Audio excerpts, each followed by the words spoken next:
यदि मुझे कहा जाए कि इस्लाम को समझाइए, कितने वक्त में आप समझा सकते हैं, कितना समय लगेगा समझाने का, या कैसे समझते हैं आप वो ही बताइए, तो मैं कहूंगा मुझे इस्लाम को समझने में सिर्फ 2 लफ्जों की जरूरत पड़ी और समझाने में भी केवल 2 लफ्ज, सिर्फ 2 लफ्ज। और मुझे लगता है पूरा का पूरा इस्लाम और पूरा का पूरा मोहम्मद साहब का कैरेक्टर इन 2 लफ्जों में आके सिम, क्योंकि मोहम्मद साहब का कैरेक्टर अकेला कैरेक्टर नहीं, हर सच्चे मोमिन का कैरेक्टर वही होगा जो मोहम्मद साहब का है। और यदि वो नहीं है तो मुझे लगता है वो दूध से तीज का, तीज से चौथ का चांद हो चुका है, अभी वहां नहीं पहुंचा है जहां पहुंचना है।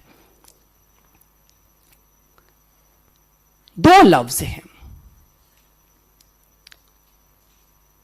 एक लफ्ज है इंशाअल्लाह।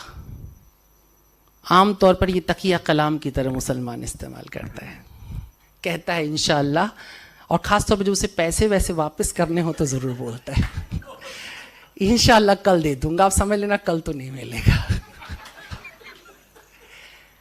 लेकिन उस मुसलमान के पास आते हैं जिसने दिल से कहा इंशाअल्लाह, और दिल से कहता है इंशाअल्लाह।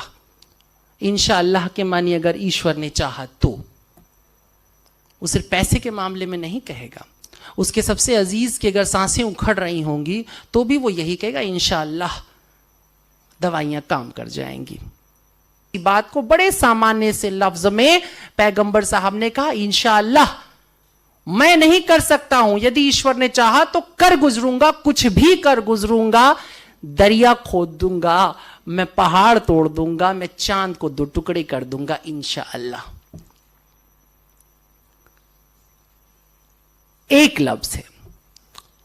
और दूसरा लफ्ज नदी का दूसरा किनारा है, वो है अल्हम्दुलिल्लाह।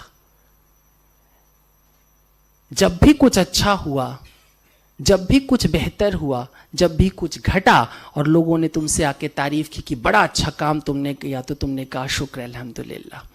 मैंने नहीं किया, वो ईश्वर का शुक्र है, उसने कर दिया। देखो शुरुआत भी हुई कि ईश्वर ने चाहा तो, और खत्म भी हुई तो ईश्वर ने चाहा था इसलिए। इसके मानी तेरी रजा मेरी रजा, तू ही मेरा काजी।